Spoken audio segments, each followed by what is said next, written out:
This is our copyright disclaimer under Section 107 of the Copyright Act of 1976. Had the mute on there. Let's hang out a bit, y'all. Got the day off.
Whoa. What is up, y'all? Can you hear me? Mic check 1 2. Yes, we're in the studio here. We're at the pad chilling. I think Tina C was first. Jared, Loco Indio, what's up, brother? Good to have you here. Maybe both of you were first at the same time. Chiro Sounds, cheers to you. Roger, what's going on, brother? How you doing? All right, seems like people are getting notified here. What's up, Sharon? We're gonna hang out a little bit today. We got the day off. We got some time off. I ran some errands earlier, did some favors. They're not even favors. I just went and handled some business. And we're done with that. So we got some time to chill a bit. So I thought I'd check in with y'all, see how everyone else is doing out there. Hopefully you're having a great start to your week. Yeah. What's up, Garrel? Yeah, I want to start off by saying yeah, rest in peace to brother Mark Cryptidville. You know, we got the sad news. I got the sad news yesterday. I know the Fountains announced it as well. And it was shocking to me. I didn't see that coming. I didn't know him personally, but just through the Cryptid Huntress's chats and his interviews there. And yeah, it just felt like, we would chop it up in the chat and have some fun to the point we would chat sometimes in patois, in like Jamaican patois, because uh yeah, he liked reggae music. Yeah, I had found out he was into reggae, and he named some artists that I'm definitely into. And I was like, Cryptiville, really? So I tripped out on that. And so we bonded on certain things, and didn't his his experiences and the interviews that I seen with him were just he just seemed like a solid dude. Didn't seem like, everyone has a BS meter, and mine goes off quite a bit when I'm checking things out, and I'm sure yours do too. I don't know, I wonder. But yeah, never with him. I always felt just really intrigued by whatever he had to say. And then him, I believe he lived close to the LBL, which is a hot spot these days. And yeah, thank you, Garo, for posting that. There's a link there for anyone wanting to help out his family. And I will definitely be doing that as well. And thank you, Dragonfly. Look at that Dragonfly flying in with a $2. Boom. Challenge accepted. The goal is set. Done by Dragonfly. Yeah, y'all give Y'all hook Dragonfly up. We're gonna hook you up, Dragonfly. Um, yeah, so yeah, it was just sad news, and may the Lord rest brother Mark's soul. And we're gonna keep moving forward. You know that he would want us to move forward, and I believe he was military as well. You know, I would always salute him, and he would salute back. And yeah, man, you'll be missed, brother Mark. And yeah, I think he would want us to keep on doing what we're doing, and we will. Let's see here, Dario. Ciao. We're gonna hook Dario up here, our friend from Italy. I was just thinking of my other Italian friend, Ricardo, and he lives in the jungles of Mexico. Who knows where he is now? I've talked about him before. He actually gave me keys to his house in Italy. We're bonded pretty tight, but it's been a while. We separate for years, and then sometimes life will bring us back together. But Dario, I believe Dario's in Italy, if I'm not mistaken. And Moon at Noon, what's up? There's Daryl. Cool. Yeah, I noticed. I didn't think, and hopefully no one's streaming right now, but I was checking and I didn't see anyone live at the moment. And if they are, and if they're one of your favorites, then go check them out. Never any sweat to chill here. And yeah, never any sweat to share the stream out as well. What's up? Tina C, it's a beautiful day out. Too bad there's spraying out there. It's been you know, things have warmed up out here in SoCal, and there's been beautiful days, but they mess it up. Even my nephew, I was taking him to where I had to take him this morning or this afternoon actually, and we were talking about geoengineering and all that. I'm like, well, dude, we're waking up to these beautiful days. Why modify the weather if that's what's going on? There's no weather modification needed. Not at this moment. But maybe who knows? Maybe that works differently. And yes, Dario is in Italy, and hopefully he accepted the challenge. What up, Paul? We got paranormal Paul in the house. Oh, what up, LIB? I seen LIB this morning too, making a surprise appearance over on the Cryptid Huntress's channel as well. What Paul doesn't have? Look, Paul doesn't have a shield, so we're handing out shields right now. We all need them right now. We need a shield up. The world is getting wackier by the day, and we need some protection. Lord knows that. So there you go, Paul. You're protected in here, brother. Feel free to share any, links, uh, anything possible in the chat, maybe pertaining to what we're doing. Dang BD pulling him. Big dog. What's Tina C saying? Not sure what she means. Yeah, no problem, brother Paul. Thank you, bro. Thank you for having me on. I think I've been on with you twice. I always appreciate the invites. And yeah, one day we'll get you on here too. I don't want to take you away from your busy schedule. You even got a morning thing going on. I haven't tapped into that. This morning, actually, I did tap into because Bigfoot Society changed his schedule up, and my schedule was kind of weird last night since I slept at the shop the night before and then got back to the pad here, and I was just all over the place. And there's Moon at Noon with got a buck on it. We'll heart that and thumb that up as well. Thank you, Moon at Noon.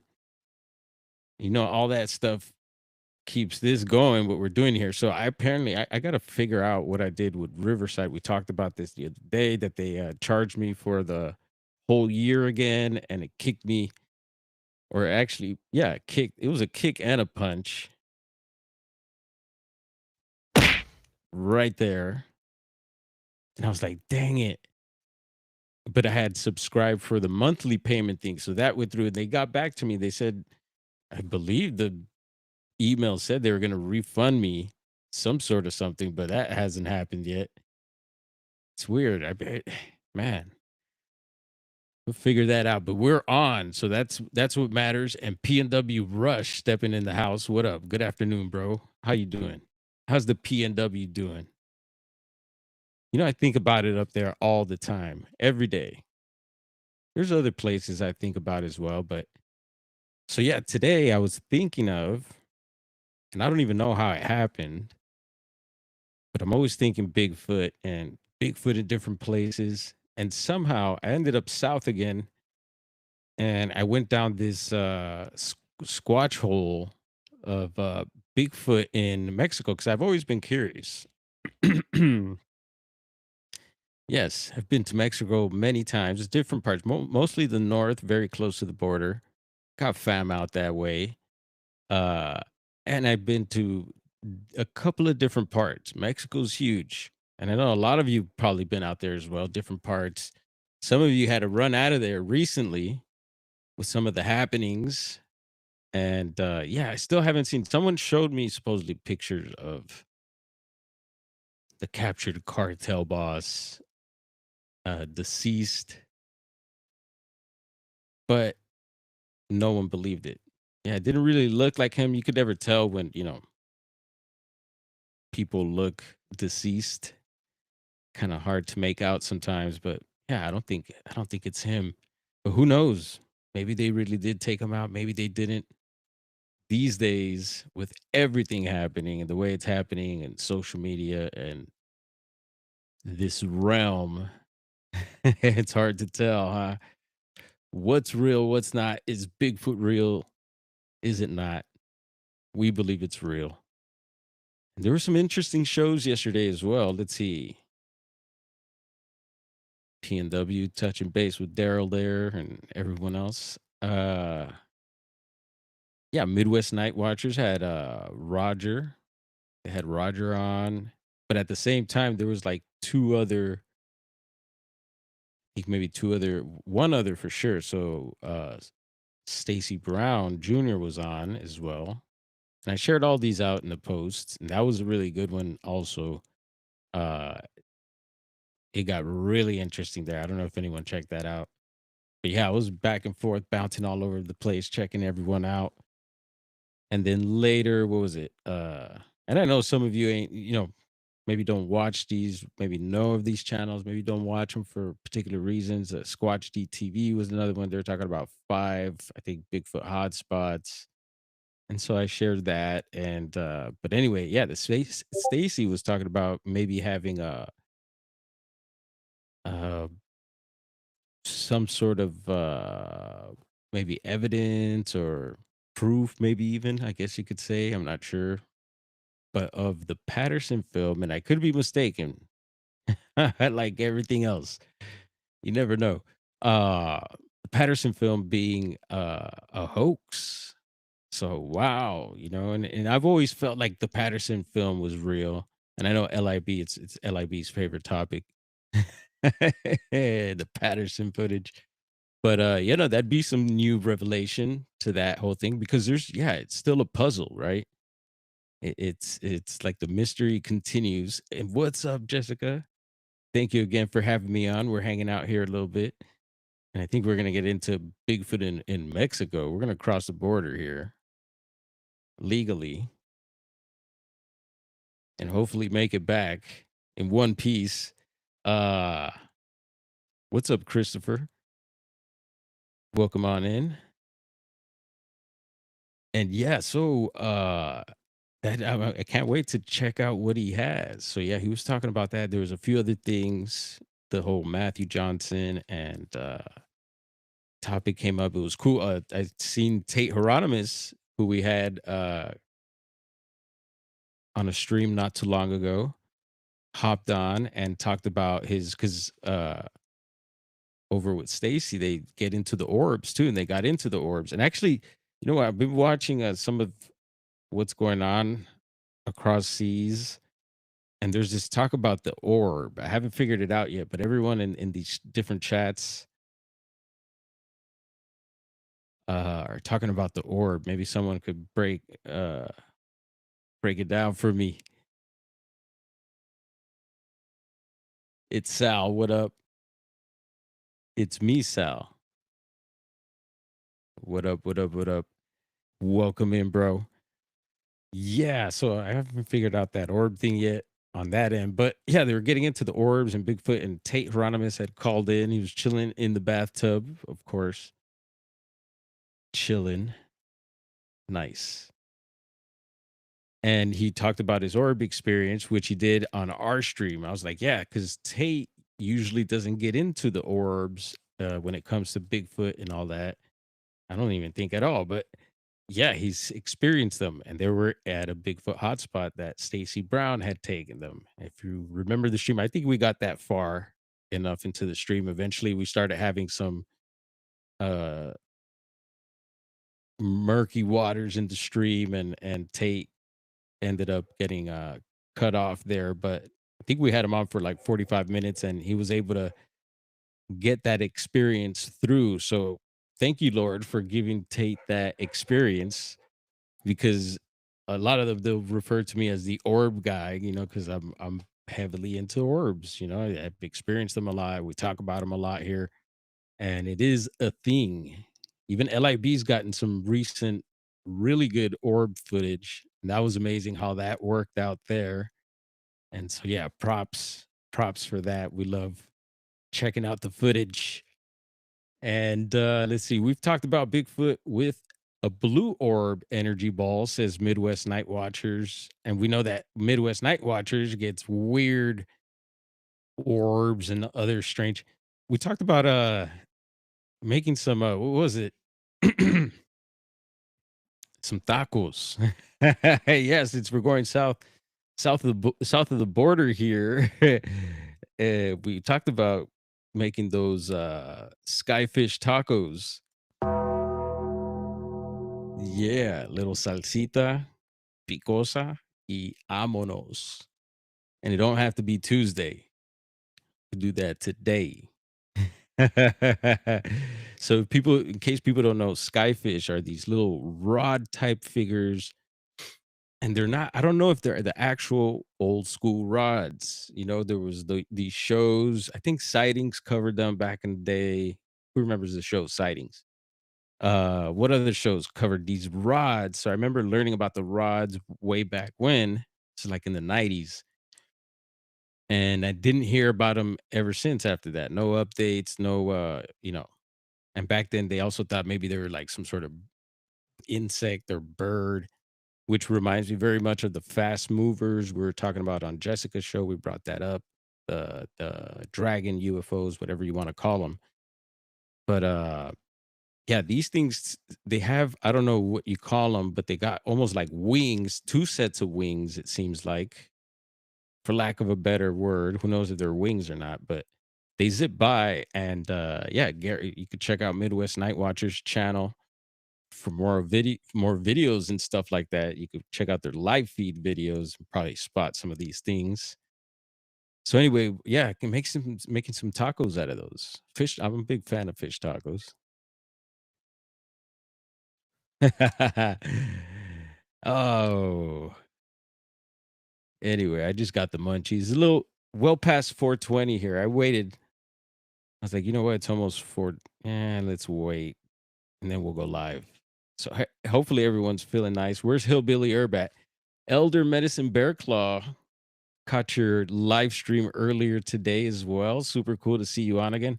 And I heard that I came in right about the point you were talking about some sort of like bundles that you have available, cleansing packages and stuff like that. And I was like, oh wow, that's super cool. So please, if you have any links for that, feel free to share that.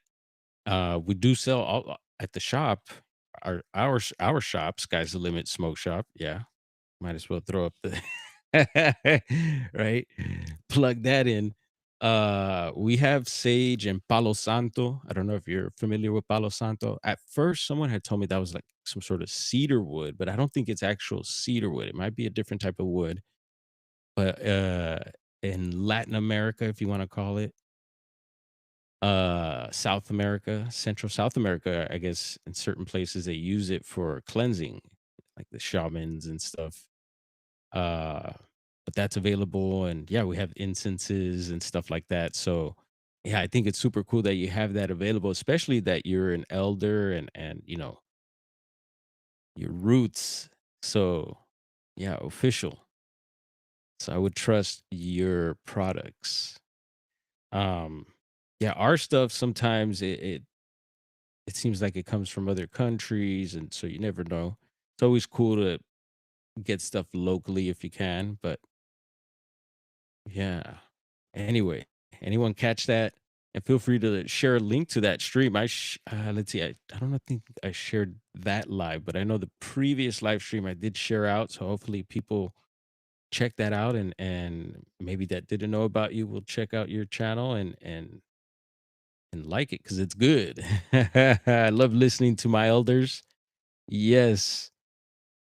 And tonight's topic might get into not listening to your elders and stuff like that. Yeah, so I got on this whole trip. I have no idea how.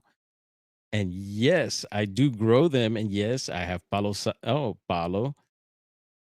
pine, wild sage, lavender, and I think it's juniper. It says Jupiter there. And I probably there's some sort of I wonder if there's any connection with the juniper and stuff. Um I remember brother he's escaping me, but he's an elder native brother. He's got a YouTube also. I've talked about him. Um yeah, he was talking about the different types of junipers. I think they had two different types of sages also in their area, and then a couple types of juniper. Acapulco Gold. Ay ay ay. Yes. And I heard Elder bring up her someone that yeah also partakes in that. I was like, "Oh yes. Cheers to that." But yeah, that's old school right there, girl. I don't even think I ever got to see that. Maybe some of those old strains have been blended in, bred into some of the stuff today. And I hope so because I always wanted to try those old school strains. I talked about the Thai sticks and stuff like that. Yes, I'm ready to go to. Got my little. Haven't named him, but he's a weird creature.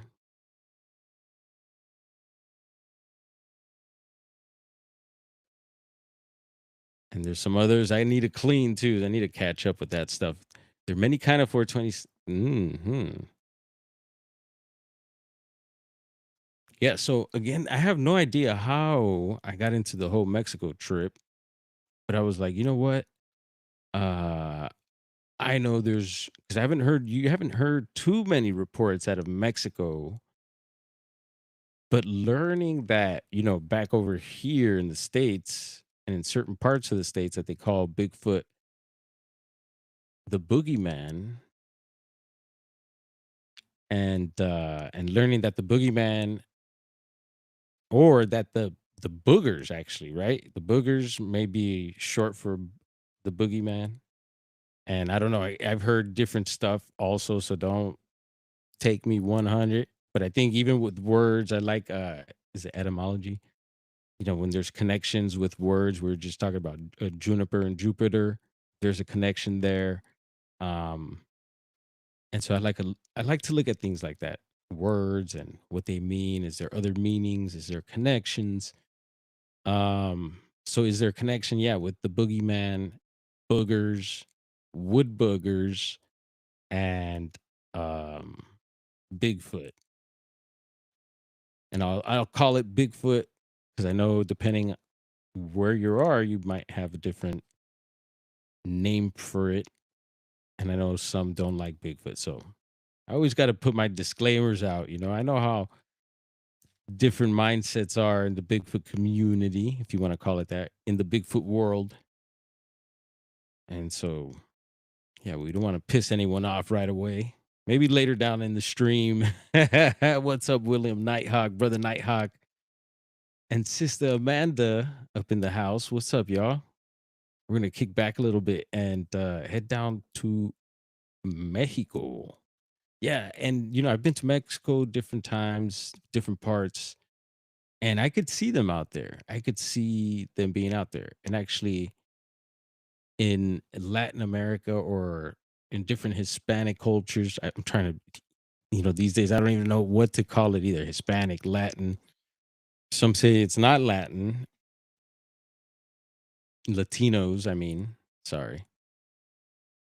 Yeah, we're Americanos. So South American, Central American, or North American up here. Um, yeah, so we have El Cucuy. Anyone ever heard of that? Anyone speak Spanish? If you do, you've maybe heard of El Cucuy, which is the equivalent. I've always took it like the boogeyman, and it could be, if I'm not mistaken. These days with the internet and everything, you got to fact check. But Pancho says taco de cucuy. Ay ay ay. What's up, Pancho Zorch? Welcome in, bro. You came in right on time. Yeah, you haven't missed out on any tacos. Roger Blair might have the grill and bar open, and yes, you could always order tacos. Roger's got a secret menu, folks. So make sure you ask about things. And hey, Muschetti, what up? What's going on, man? Like we call y'all Southerners. Joanne B7, welcome. We were hanging out yesterday. Where were we? We were hanging out somewhere. So yeah, El Cucuy. And yeah, parents would tell you, when you're young, you'd hear about that. Or even the boogeyman, and it's like, oh yeah, no. But I always pictured like the boogeyman and El Cucuy because there was never I never really remembered any details of them. So I always pictured it more like just a black figure, you know. I don't want to say like a shadow being, but just maybe like a silhouette. So maybe along the lines, you could maybe go that way, shadow being or something like that. But I could totally see because yeah, people had made connections to Bigfoot again. We are talking about the wood boogers and then with El Cucuy as well. So I was like, oh wow, yeah, I could see that. And that if you're bad and watch out, you doing bad stuff, El Cucuy is gonna come after you, or the boogeyman, right? So yeah, so where does that come from? And maybe it is connected to the Sasquatches. Because we know that in historical accounts, there's been stories of the Sasquatches taking people, kids, and which is also interesting because there's also that Krampus connection, right? Didn't Krampus use a basket.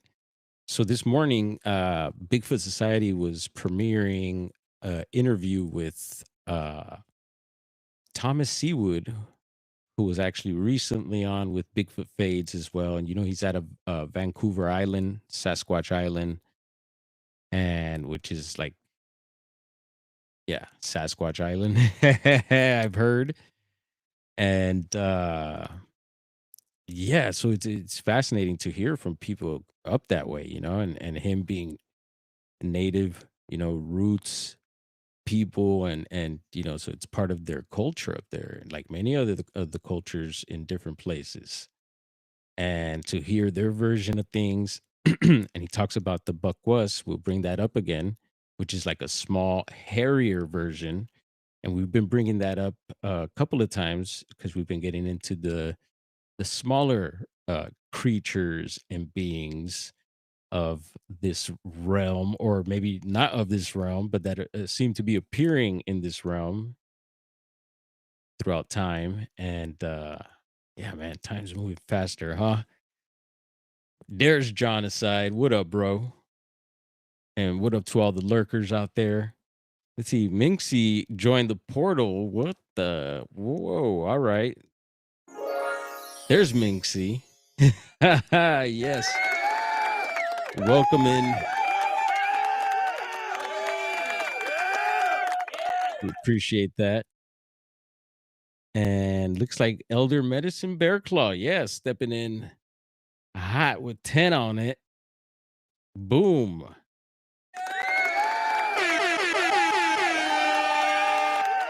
Yes. Lights it up.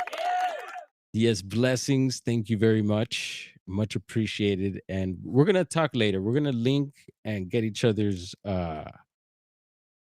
links and then link after that. And then link some more. So don't forget to drop a link if you like links. Just got off work. That's what I like to hear, John aside. Yes, you deserve it, bro. And I responded back to you. I think we're connected now on Instagram. Was that a picture of you and George Nori? That's super cool, man. And their old studio. I don't know if they do. They probably all do it from home now. I would imagine. I don't know if they have to actually go to the studio. Did Art Bell have his own studio, like at home or something? I would imagine, but maybe he went to an actual studio out there in Pahrump, Nevada. Um, but the old Coast to Coast studio, what is it? I forget the radio station or whatever. And it's right here, yeah, right across the street from. There's like an In and Out. It's off Highway 101, which we talk about a lot. Universal City. Yeah, I thought someone had told me that, and I know it's 6:40 a.m. Yes, it is. He said. That's super cool, man. And I don't know what event that was, but yes, keep family going in circles. We're gonna keep these blessings going in circles. So watch out. All right. So yeah, so there are some reports from Mexico, actually, Mexico, not New Mexico, Mexico, the other side of the border. But I want to do some more digging. Actually, I would like to talk to more people. So like more family members. I'm always asking my dad, and especially he's on this side of uh of the world. And yeah, not too far. He's just a county over, and his county's got some strange things. We bring up San Bernardino quite a bit. And but I and he drives trucks, and we know, shout out to all the truck drivers. Where's Gnome Drew at? Anyway, so he gets around, and it's not long haul, but out here he gets around. But I've asked him, "Hey, pops, have you seen anything weird while you've been behind the wheel?" Yeah, Art Run is show as out his double wide, no joke. Oh wow, yeah, yep. I somehow imagined something like that. I couldn't see him going to a studio out there. Evening all joining Moon, Glenn, Daryl, and W Nighthawk, Dragonfly, Digger Dog stepping in, shouting out the roll call there. And let's see. Yeah, so Mexico. There are some reports, and even out of the databases that we look into, so there's nothing fresh at the moment that I haven't noticed, but we'll keep an eye out. Reports have popped up while we've been streaming, and hopefully that happens. That's like breaking news here for me. I get all excited, but here's the Bigfoot mapping project, and yeah, if we head on south of the US, you'll see a couple of spots light up there, and one near Chihuahua up in the northern part. And that's a yellow dot. So historical report down here as well. So yeah, let's check it out right quick and see what it says here. All right, that's a pretty long one. So let's start off a little further down here. We'll get into that. All right, this looks. So we're gonna do a quick little read here. So this part of Mexico, let's see. Hmm. Trying to see.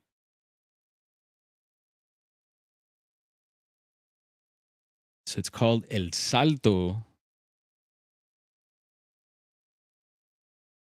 And that I think translate to the jump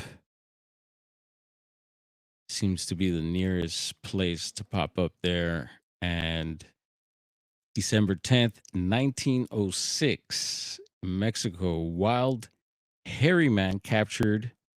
Mexico, December 10th, 1906, a wild hairy man has been captured in Mexico. It was thought that he was a remnant of the extinct populist tribe until it was discovered that he would speak only a few words.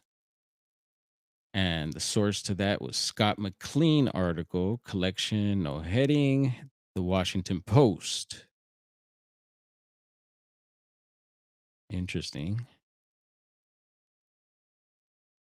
And that's the Bigfoot mapping project again. And then, so this one up here was quite extensive. And let's get into it. Let's see what it says. This is 1892 Sierra Madre Mountains. Now, an ancient mine in Mexico is guarded by a hideous and fiendish spook. Attempts now being made to recover lost treasure. Sierra Madre Mountains, Chihuahua, Mexico, 1892.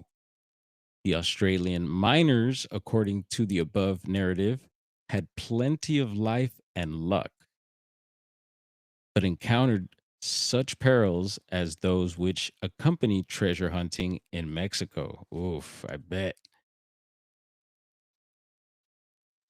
Adventurers who have penetrated to the Sierra Madre Mountains of Chihuahua have strange tales to tell. Among others, one about a mine which is said to be haunted by a demon who brings death to everyone who attempts to take metal from the bowels of the earth. And we've heard that before. I think Jessica has brought that up before about Bigfoots and gold mines. That's been brought up, I think, out of the Alaska region, I want to say. And if anyone's heard of any other, yeah, anything like that, like Bigfoot and gold, a lot of reports obviously came from miners. We've gotten into some of those. Um, yeah, of course, they're out there. They're. But do you think there's something? Yeah, I would think there maybe just like logging seems to piss Bigfoot off. And logging is not funny, but yeah, Bigfoot being pissed maybe at loggers might make you chuckle a little bit. But yeah, no, we've heard of, just like going back to again Bluff Creek when they were making their way up into those hills that were those virgin hills that had no roads, and it seemed like that seemed to have really kicked off things in that area. And you hear that happening in other accounts as well, where there's either something destructive going on to the earth, and then Bigfoot makes an appearance and not too happy about things. Another one is it makes me think about the military bases. Maybe, stuff going on there is pissing them off. Maybe that's why they show up around these military bases. Who knows? So anyway, it says so bringing death to anyone and everyone who attempts to take metals from the bowels of the earth there. So this spirit does not attack. The miners, okay, it says the spirit does not attack the miners, but he causes all sorts of accidents to occur and always shows himself just before the fatality comes. Ooh. And we've heard that type of stuff. That reminds me of like the Mothman making an appearance before something bad happening. What is that? What's up with those omens? He has been seen by a few of the men who have escaped by what are considered miracles, and each tells of his awful appearance, all accounts being exactly alike. The story is that when Mexico was first settled by the Spaniards, this mine was worked by the natives. And when it was discovered how rich it was, the invaders ruthlessly slaughtered every person whom they found working in the place except the lad who was employed carrying water to the miners. Sheesh. He fled at the approach of the Spaniards and saved his life. This boy was hunchbacked. Wait, what? This boy was a hunchbacked dwarf. That caught me off guard. Interesting. And definitely pulling out the red giant pencil for that one. And when he found that all his friends and relatives had been murdered, he took a horrible oath of revenge, selling his soul to the evil one for the ability to avenge himself. Oof. He was given the power to bring destruction upon anyone who went into the mine to work, and it is this which has brought destruction to those who have attempted to get rich. And it says, or, could that be or are? From the demon's mine. The story had its origin centuries ago, but there is not a native of Chihuahua who does not have implicit faith in it. They all refuse steadily to work in the mine and tell of many people who have met horrible deaths in the pit. The demon is said to resemble a huge ape with hairy body and long, powerful arms. It is misshapen and with deep sunken eyes. Is seen peering around a corner of the shaft just before it wrecks it revenge upon the men who are toiling in the rocks and dirt. A little bit of a tough read there, but sure we got it across. And it says some sources there. Again, Scott McLean, 2005 Big News Prints, self-published. And a little more information on that there. But yeah, very, very interesting. And so going a little further south, I noticed this is all still Central America down here when you include Belize, Guatemala, Salvador, Honduras, Nicaragua, Panama, Costa Rica, of course, right? So there's one lit here in Belize, and that's going to kind of take us into some of this stuff we're going to get into more right here. So it says, report, this is Belize again. 2000 Belize with Ken Gerhardt. Some of you may, that name should ring a bell if you're into cryptids, and salute to Ken.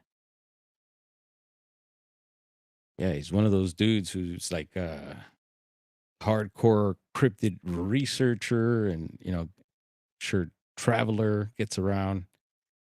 And yeah, no, I like his stuff for sure. And so here it says 30 something about 36 minutes, and it says the Sisameto spelling question mark. And yeah, we're gonna get into that. I think there's different ways to describe this name here. And it did ring a bell. I remember hearing something about that, I think, before, but I've never got into it deep. Maybe some of you know about this. And we will also get into some other databases to check out some of this stuff in Mexico. Let's see, BFRO does have a section. No new reports here, but it does have a section down here. Check it out, y'all. So it's pre-Columbian, early American Bigfoot-like reports. So pre-Columbian and early American legends of Bigfoot-like beings. So right here, these are all clickable links, and you can see the different. See, like for Mexico, I would go here, Aztec, Ianon, and actually I did. And look, I'll just read some of the titles here. The Woman and the Giants, very interesting. This one, Nunumek the Giant. Looks like there's a couple of those. And I wouldn't even know how to pronounce this one. Tso Apitze.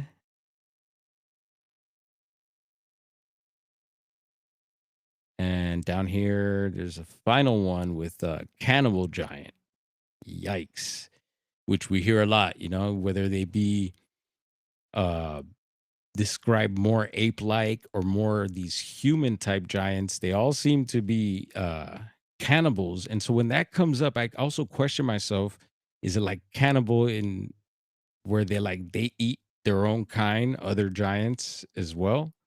Or do they consider it a cannibal when they eat humans? Because I thought that that's what it is, right? So is it still the same if they eat a human? Does that is that should that still be considered cannibal? I don't know. I wonder about that. What's up, Lori? Welcome in. And yeah, so I just seen Muschetti say something about Chinese there. I don't know exactly what he's talking about. And right quick, I want to catch Elder Medicine's Bear Claw about 29 Palms. Base has actively in uh Marine base has actively in mountains. My grandson Sergeant, he took his group training out in the mountains. Yeah, no, we've talked about 29 Palms, and I believe it's the 29 Palms base that has the I want to say it's the Yucca Man out that way. If it's not the Yucca, well, there's several. There's the Yucca Man, and I think that's the 29 Palms connection. But then there's also the Borrego Sandman, which is not too far also from that region of Southern California. And yeah, there's a story behind supposedly a couple of the guys from the base encountered a Bigfoot out in the field somewhere, and the Bigfoot twisted their rifle up, twisted it up like nothing, like a doobie. Bigfoot twisting one up. Ah, and supposedly they have that still on the base somewhere. I don't know if it's on display, but we've questioned it here. We want to check out that twisted rifle. Yeah, that'd be cool to check out. But yeah, no, and any interesting, I would like to ask you more about that. And, we did talk about getting together at some point and maybe doing a live. So hopefully we could bring that up and find out more about what you're talking about there. But yeah, even in Bluff Creek, some people have made some sort of connection with the Chinese people that were supposedly working on the railroads there. Now getting more into the old world Tartaria topic, the trains come up a whole lot, and we've been learning about that some of these train systems were possibly here from before the last reset, and that a lot of these train tracks were just dug up as well, like a lot of these buildings, and maybe they were just repaired, and I believe it. Um So anyway, yeah, there was train workers, supposedly Chinese train workers, which that's why they have the China Flat Willow Creek Bigfoot Museum. And so yeah, I believe they were up there, and they say somehow there was some sort of connection. So I don't know if some of these train workers or people that were up there somehow either escaped, but they say that some of them might be hybrids, may have became hybrids with some of the Bigfoots in that area there. Anyone ever heard of that? Yeah, if you get into some of this stuff, you'll start hearing stuff like that, and I question it. All right, guess who joined? Let's see here. Give me 1 second. I think we got to check the studio. What's going on? Someone joined the studio. Someone we did drop a link there. Let's see. I see someone up in here. No, maybe not. Oh, I see. I'm getting a message. Darn. Give me 1 second. Of course, all of a sudden messages start coming in. Oh, right on. Thank you, Tina C. Boom. Welcome on in. She came in through the portal. And let's see, bro. We got to check this message right quick. I thought I seen something from bro. Oh, yeah, bro, getting me some footage. So you checked out the footage the other night, the speed chase we had going on around the shop, and at the same time there were speed chases going on the news. Wild Weekend. Yeah, he just showed me a pretty bad accident, and we won't get into that. We'll save that for later. Thank you, bro. You be safe out there in those streets, brother. And hopefully you're enjoying your day off. Let's see. So yeah, BFRO's got some historical stuff here. Don't forget about that. And I did want to hop over to. So yeah, I don't see anything here with Jeremiah over at Bigfoot Society. You know, he usually concentrates in the U.S. and Canada, as you can see there. But look, he does have some stuff. Like what Kenya and Africa, Iraq. Jeez, couple in the UK there, Portugal, Spain, and Nepal. So Australia. But yeah, none in Mexico here.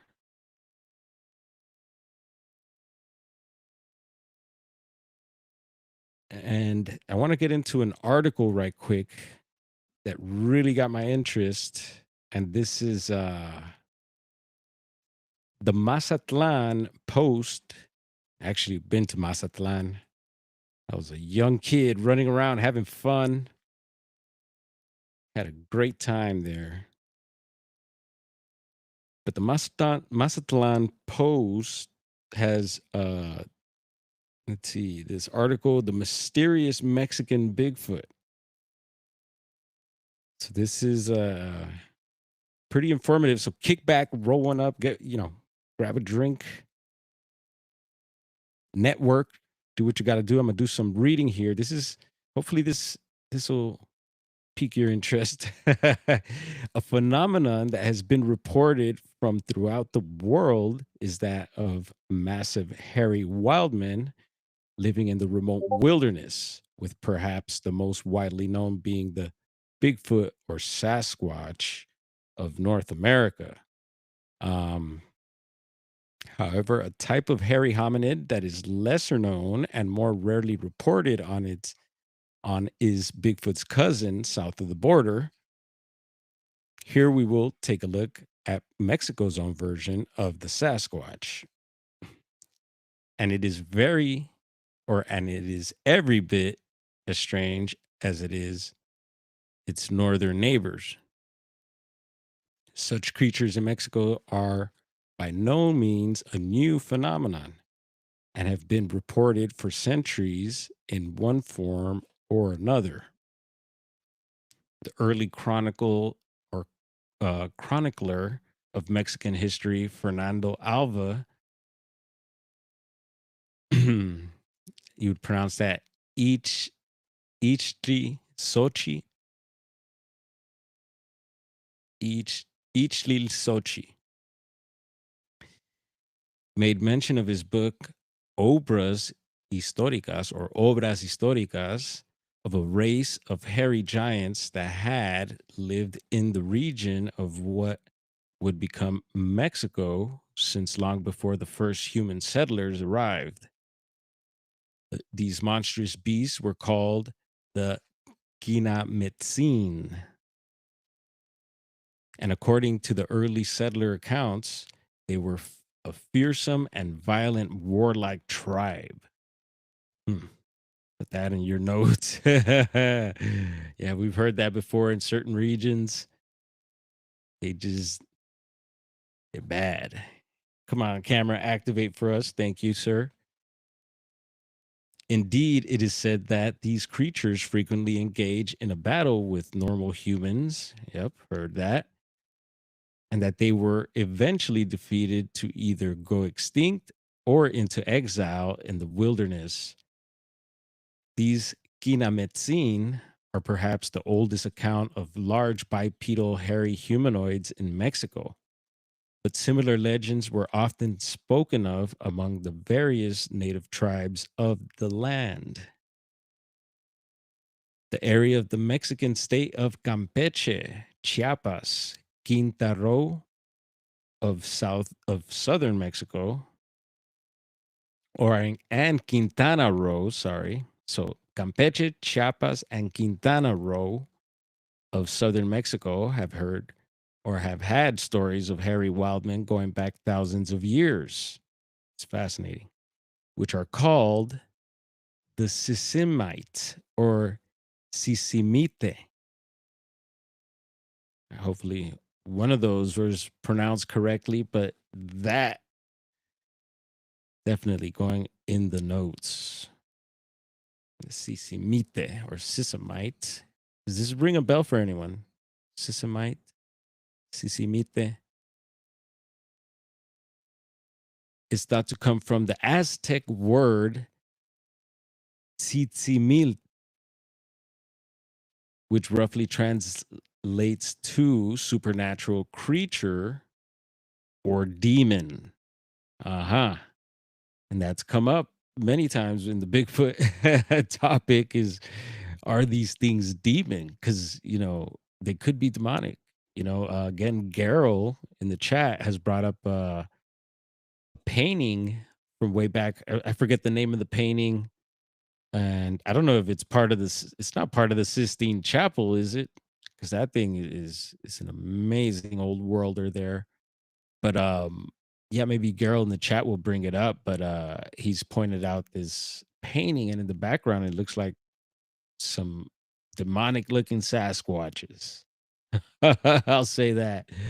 And it makes you wonder, whatever it is, the Sisimite has long been reportedly spotted roaming the jungles of the region, stretching all the way down into Central America, and is typically described as a hulking bipedal ape like brute covered in hair with a human like face, flat nose, a lack of discernible ears, and only four fingers with no thumb. Hmm. Which is also interesting. Four fingers. Because with Bigfoot, it has come up, people talking about finding tracks with three toes or maybe different numbers of toes. One with the giants, whether we're talking giant Bigfoots or giant humanoid type giants. There's the talk of them having six digits. How? Right?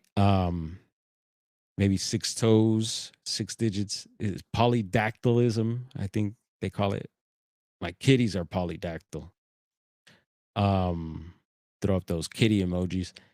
Uh, and then some of them supposedly double rows of teeth too, which is far out. It's gnarly. Who knows? Some of them having reddish hair. We've heard of Bigfoots having reddish hair. A lot of reports lately have been describing the reddish cinnamon colors and, you know, but maybe some of these red haired giants were the humanoid ones with red hair also. So that comes up. Got to keep that in mind. And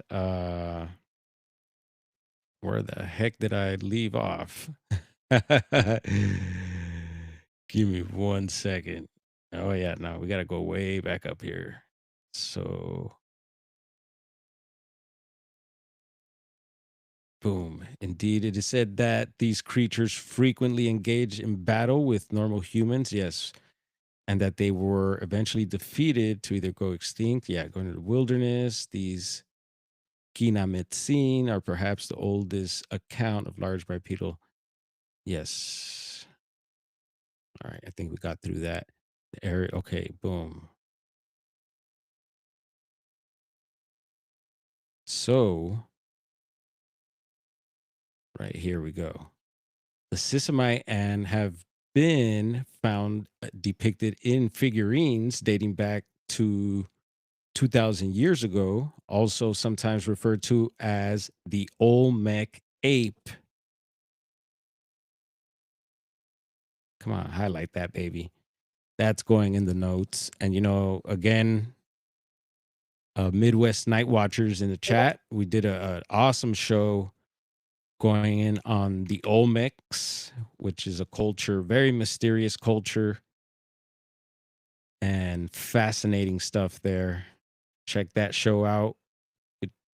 Find that on his channel. And we should have done a collaboration. Maybe we could still do collabs with the older shows we've done, so I could feature that on my channel, Garel. Think we might have. Did we do that on the last stream we did? I gotta forget, or I can't forget to do that. I think that maybe help both of us out a little bit. Hopefully. So yeah, also referred to as the Olmec ape, and the Sisimite or Sisimite was well known by the ancient Mayan and Aztec people who believed it to be a spiritual creature, which is also found here in North America, right? We also very many native indigenous tribes also believe that Bigfoot, Sasquatch, uh, trying to think of all Sabe, so many names for them, are a spiritual creature also. And like Stacy brought up yesterday on his stream that, maybe some of them could be, and I've heard this and I've brought it up before, could they be the spirits of other Bigfoots? You know, that's why they're able to disappear. That's why you can't capture them. Who knows? And indeed, the name Sisimite or Sisimite is thought to come from the Aztec word, yes, Tzitzimil, which roughly translates to supernatural creature or demon. Whatever it is, the Sisimite has long been reportedly spotted roaming through the jungles. Yes. Did I lose my place again? Yes, we got through that. So who knows? I might be skipping a bit here. So in the 18th century, Spanish explorers searching for gold in the region, there it goes again. That gold, where's me gold? Began to report of seeing these strange creatures as well, which were often described as quite aggressive. And in one expedition was even claimed to have shot and killed one. We've heard that several times in several places around the world where, yeah, even historical accounts supposedly they've been shot and killed one of these beasts after it attacked them. In the 19th century, another one of these Sisimite was reportedly shot and killed in 1868 by a Canadian gold prospector named Edward Jonathan Hoyt after he awoke to find his looming or find it looming over his bunk. Other areas where the creatures have been reported are Belize, Honduras, and Guatemala. And yeah, we saw that Bigfoot mapping project, which had the link to Ken Gearhart, I think one of his books possibly, out of Belize. And cryptozoologist Ivan Sanderson wrote much of them in his 1961 opus, Abominable Snowmen, Legend Come to Life. Possibly related to the more southern dwelling Sisimite is a similar ape-like creature long said to roam the arid desert and mountain badlands of the northern Mexican state of Sonora. Yeah. Yeah, I've been to Sonora. One of the first mentions of this creature by outsiders was made by a German, uh-huh, Jesuit. missionary named Father Ignaz Pfefferkorn. Did I pronounce that correctly? Pfefferkorn, who was in the region working with the Pima Indians from 1756 to 1767.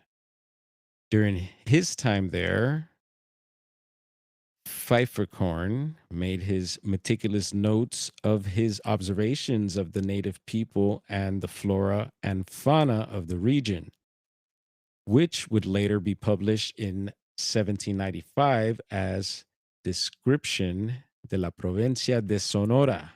Descripción de la Provincia de Sonora. Among the many descriptions of wildlife to be found are numerous references to what the natives called wood apes, even down there, wood apes.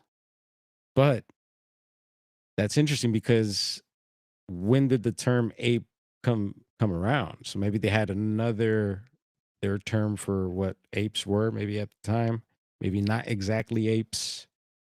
I was just listening to someone who actually works with apes over on Creek Devil was talking about, yeah, that the term people describing man ape, I think it was, or man apes or something like that to describe Bigfoots didn't come around till the apes were discovered. So I guess anything before that was described maybe as something else, but as well as descriptions of what uh ostensibly seem to be bears, but which suggests something more was going on. In one passage, he describes the following. It says, bears are a special menace to stock raising, for they eat many a calf, and if no smaller prey falls into their clutches, they will attack even horses, cows, and oxen. And I think this is what he was saying there. I don't know. It goes on and on, but I'm going to skip on over to the next part of the article here. It says the wilderness of Sonora. It is certainly an odd description for a bear, especially coming from a respected naturalist who was well acquainted with the wildlife of the area. Since since this description was taken from testimony by the natives, this has caused some speculation that he was inadvertently not talking about a bear at all, but rather the much different ape like wood ape the natives often spoke of, and that when relating the stories told to him, he simply chose to label the animal like a bear since that was what he may have assumed they were talking about. Cryptozoologist Alton Higgins has said of his observations of this passage and its description, and I guess he goes on in there in blue or whatever. Let's see. So down here it says more modern sightings have come in from Mexico from time to time as well, although they are rather than those of the Bigfoot north of the border. An eyewitness only knows as Lily claims that in 1985, she was camping in Mexico with her family when a pair of large creatures began circling their campsite in a menacing manner. The witness related the tale on an episode of the Sasquatch Chronicles podcast to host or more like ex host, right? Oh, man. William Jevning, who's actually of the show I mentioned earlier, Creek Devil. Yeah, and that's a whole thing there. If you know, you know.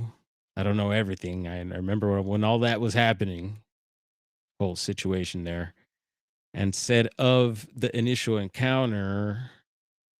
And again, skipping all this blue stuff. If you want to get into this, let's see. Maybe we should read it. It's her. Maybe it's describing that experience. So we ended up going up camping, and we got there late, close to sunset. And when my parents were setting up camp, they started hearing monkeys. Hmm. How many times have we heard that? My father said he could see the trees moving. My father thought it was something with weight. They sounded like monkeys. When it got darker, they started seeing huge shapes moving around the camp, and they started throwing things at us. Hello. How many times do we hear that? Yeah, Bigfoot likes throwing things. They're not necessarily trying to peg you, or maybe they are and they just have bad aim, or they're just testing you, see how you react. So they put us in the back of the truck and took off. Yeah, you don't want to mess around with the little ones there, especially. Unfortunately for them, this was not the end of the terrifying ordeal, as one of the creatures then allegedly gave chase. Yikes. We've also heard that here and there, ambling along the high speeds in a sort of knuckle walking gait. Okay. Some say they ain't knuckle draggers. She says that she first took the shadowy form to be a bear. Again, that's another thing. I mean, over and over, you'll hear that in Bigfoot reports. Thought it was a bear, because that's the first thing, the first and last thing that we would think of, that we've been taught of, and that's supposed to be out there, right? Bears, for most of us, but soon began to have her doubts, which were soon justified. Just as the truck seemed to be pulling away from the pursuing beast, Lily claims that it leaped right in the back of the vehicle. Oh, uh-oh. She said, Bruh. she said of what happened next, thus, I looked again and I didn't see it anymore. So I thought, oh, we must have lost it. But then all of a sudden landed on the back of the truck, grabbing on the tailgate with its left hand. It was like on the back fender, and the weight of it made the truck move real bad. I didn't get the impression that it wanted to grab me. I got the impression that it wanted me to take its hands. It looked at me like the eyes were really big and brown, but I got the impression that it was really curious. That's the impression I got. I wasn't afraid of it like I should have been. I was just thinking, what am I looking at? That is wild. She says that at this point, she got